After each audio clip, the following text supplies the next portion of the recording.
snack has played a huge part in my training camp. The protein, the ZMA, everything, the pre-workout, it's played such a major part in my training camp, keeping me healthy, keeping me recovered, keeping me feeling good, strong, and ready for my next workout.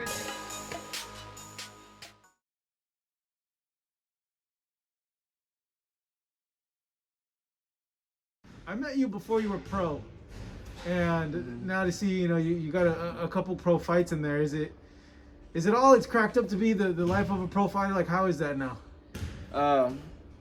It's nothing really changed, but just the weigh-ins, just like fighting, like at the moment, the next day fighting. I experienced that in overseas, so I was kind of already used to the lifestyle, kind of already, and just being around pros and sparring pros. I was just already kind of groomed to be a pro. How do you like it at this point so far, experiencing what you've experienced and seeing that a lot of your pro fights have been down in Mexico? Wait, say it again. I said, how is it for you so far experiencing this? Given that a lot of your fights have been in Mexico at this point, and you're still very young too. Yeah, it's great. That's all I could really say.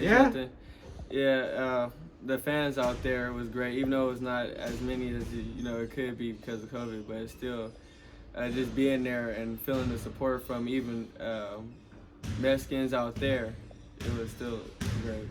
Yeah, I would imagine, a kid from Long Beach, you don't expect to be fighting in Rosarito with TJ,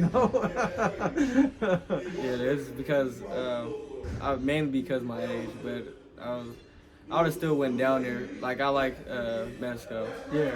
Like, I would be looking forward to, like, later on in my career, fight like Mexico City or something like that.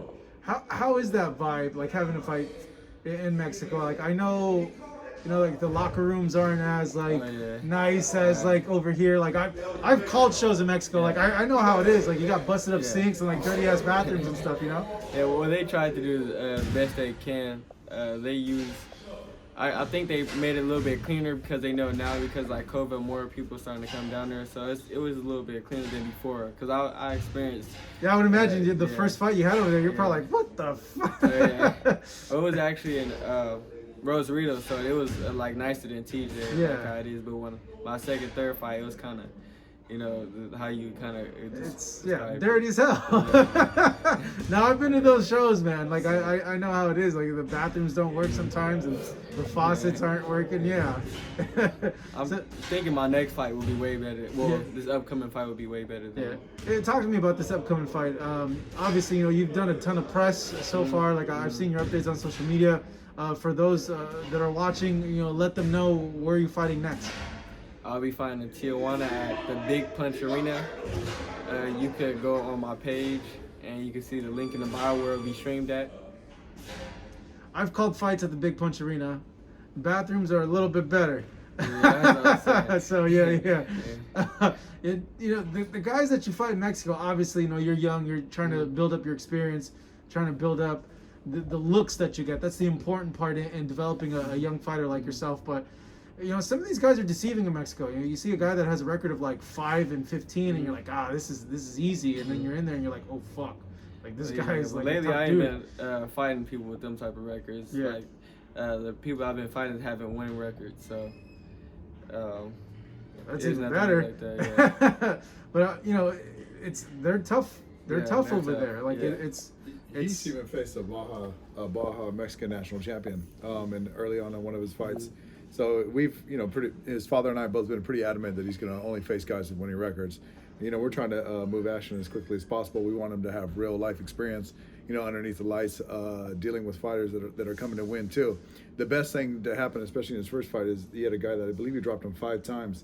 But it was the other 4 times that he kept on getting up to shows. Yeah, I saw that fight. That guy was tough. Yeah, it shows that he was there to win, and that's been the experience. But lately, I think the word has gotten out of Mexico, because with the last bout, I could see that that it seemed that he was overwhelmed by Ashton and his pedigree and his craft. So more and more is that is going to come, and that's typically what happens when you have a young, exciting fighter like Ashton. Same thing with Mike Tyson. There's an allure that comes with them, and people started hearing about him and so forth. So they're eager to sort of get broken down. I know it sounds crazy, but in the beginning, no, we were getting winners. We're still getting winners. That is something that we want to do differently. We want to make sure that he's getting not just the right fights, but fights that are going to prove that he is the real thing. Yeah, also though too, there's nothing wrong in getting those types of opponents either, not really, because it's a learning experience, for you. You want to get a guy who, like you said in your first fight, the guy didn't go down. You want to get a tall guy, you want to get a southpaw, you want to get a lanky guy, and you want a combination of those things also. Yeah. It's all about experience, but I feel like it was better for me to get a guy with a decent record, a winning record, just to know that basically I'm not around people that just go out there just to fight what they call bums. How old are you right now? 16. You're 16. Turning Man. 17 tomorrow. This is crazy, and this is gonna be your how many pro fights in? This is my 4th. Your 4th pro fight at 16, man. You're still just a kid, but you're out there fighting grown men. Does that ever like trip you out?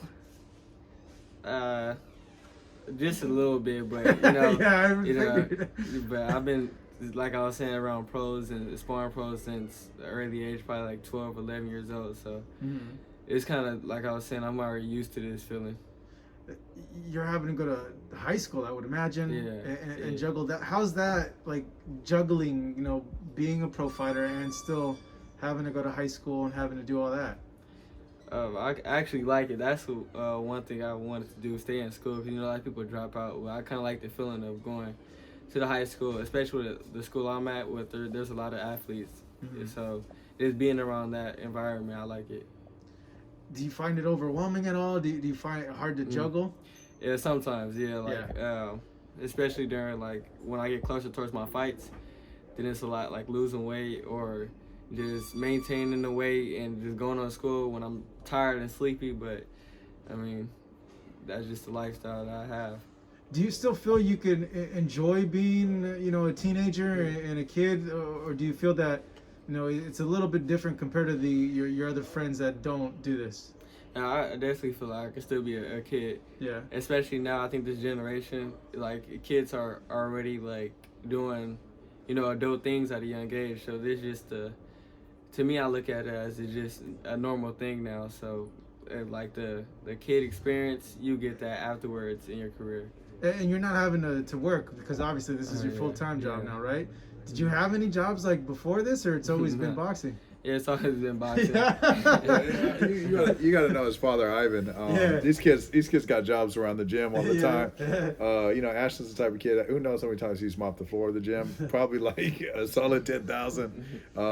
We even had a business venture outside of here. He was working there as well. So, he's definitely a kid that has a lot of responsibility. He's a normal kid too. He goes out. Obviously with the COVID thing going on right now, it's very difficult, but he's people sometimes wouldn't even realize who he is, because it's like you walk in and you're like, oh, who's the kid that's mopping the floors? And it's like, oh yeah, that's Ashton Sylve, that's the future of boxing. So sometimes it doesn't match up. He leads by example.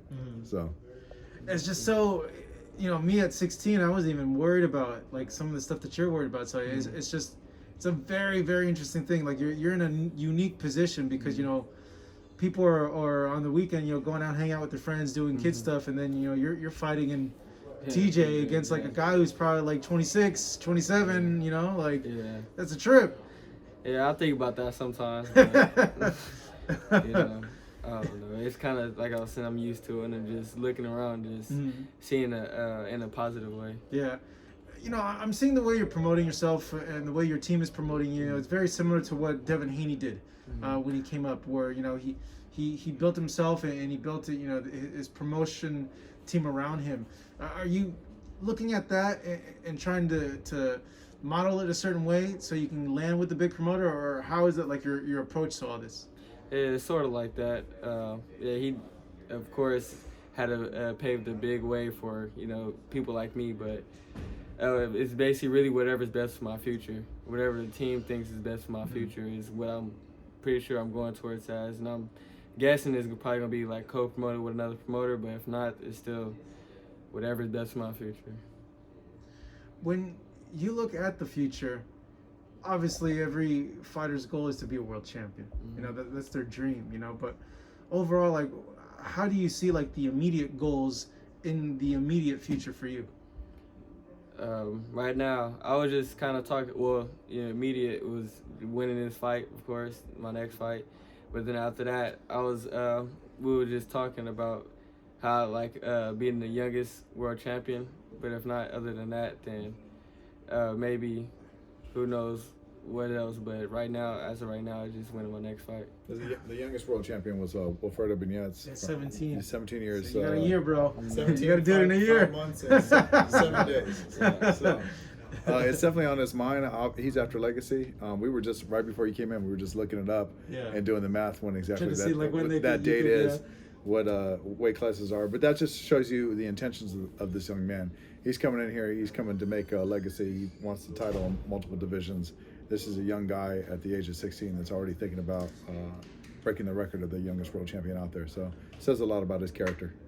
Obviously, the Olympics got postponed, but why didn't you choose to go that route, or the amateur route, and try to go through like the USA Boxing and the Olympic program? Why'd you decide to just go pro? I always thought that wasn't really like, I wanted to be like one of my future goals and stuff, but I felt like it was just too late in the years. Like I would have been 20 years old, and then doing stuff that I was doing now. Like I feel like it's better than what I could have done at 20 years old. But if they was to like move around the ages, like say if they was to, because I would have been 18 for the 2020. Well, I think 26, 24, or well, it something was like 24. that. It would 24? have been 2024. I Yeah. mean, even with COVID, it's not going to happen. It might not happen in 2021. I think I might have heard that there Yeah, was. the Tokyo ones are canceled. Yeah, Which sucks for yeah. all those guys. So you can't, imagine. Obviously, this is a new landscape. Even before COVID, though, Ashton was already a 9-time national champion. How many times can you be, boxer of the show? He has two international titles. A very big pedigree as far as the amateur fighter and so forth. Delaying that gratification for the Olympics, I think that was his goal for a long, long time. But when COVID happened, he had mentioned it to his father, and his father talked to me, and we kind of just all collectively had a talk. And to be honest with you, there's no looking back now, and I think it was the right decision, especially seeing what's happening coupled up with COVID, with the canceling of the Olympics. There's no way that we can delay a talent like his, and we're eager for the world to see him for who he is. So how do you relax, man? How do you be a kid Yeah. still at 16? Because I know a lot of your life is train. Basketball, Netflix, or video games. Yeah, what video Other games you than play? 2K, basketball game. PlayStation guy or an Xbox guy? I'm an Xbox. You're guy. an Xbox? Yeah. Oh man. I grew up with Xbox. Yeah. I'll play both. Like it's Yeah, kind of yeah. easy, but I don't know. Xbox is. You want people to challenge you out in 2K? You want to 2K. drop your tag? Yeah, we could. Yeah. I don't know. It's up to you, bro. I don't be on it as. I don't be on it as much because Yeah. I try to balance my time out. But That's good. That's good. yeah, but maybe if I start getting on it more, then I'll drop my Yeah. tag. Yeah. You got this fight coming up, and then how many more fights do you think for 2021? What would you like to see happen? Maybe 3 or 4 more fights. Mhm. Maybe I'm not sure Yeah. what's going on, but like I was saying, it's kind of up to the team what they think is best and how my body is feeling during that time. What are you thinking? I mean, Ashton's a driven kid. I mean, his father and I were talking about him possibly taking 2 months off after this fight, and I walked over to Ashton when he was hitting the bag, and I said, I was kind of excited to get him to say, Ash, we're going to take 2 months off, and he looked at me and said, no, I want to fight in February. And we're all, we don't have any dates on February. It's obviously he's the one that's calling the shots. He's in the driver's seat of his career. Obviously, we're a team, so we're all collectively going to talk about it. But it's also to say if something big and magical does happen, and we were in a position where we can have him become the world's youngest world champion ever, we're definitely going to see that through, and we want to make history. So who's to say? And that's kind of where it's at. Did you always want to be a boxer, Ashton, or did you have other things in mind? Yeah, playing basketball was like the number one sport. It still is, but I started to get like more into boxing, like knowing it was more of my future at like around 12 or 13 years of age. But other than that, I was still kind of like into basketball more, like a little bit here and there, football, but like basketball is like my sport that I thought I was gonna be pursuing it. Yeah. But I saw like throughout my career, I just saw how much attention and what boxing brought to me. So, and I just chose boxing, even though like I was saying, basketball is still my number one sport, but boxing is the best option for me, the best for my future. You a better basketball player than you are a boxer? Do you think? No, I don't think so. No. Better boxer? Yeah. Yeah. When did you start boxing? How old were you? I was around 7 or 8 years old. 7 or 8 years old. Yeah. I mean, yeah, officially in the gym, 7 or 8 years Yeah. old. It's still a trip. It's not much time. About like 9 years later, you're a pro. You're Yeah. fighting in Mexico. Your fourth fight. You know, it's grow up fast, man. You Yeah. grow up fast.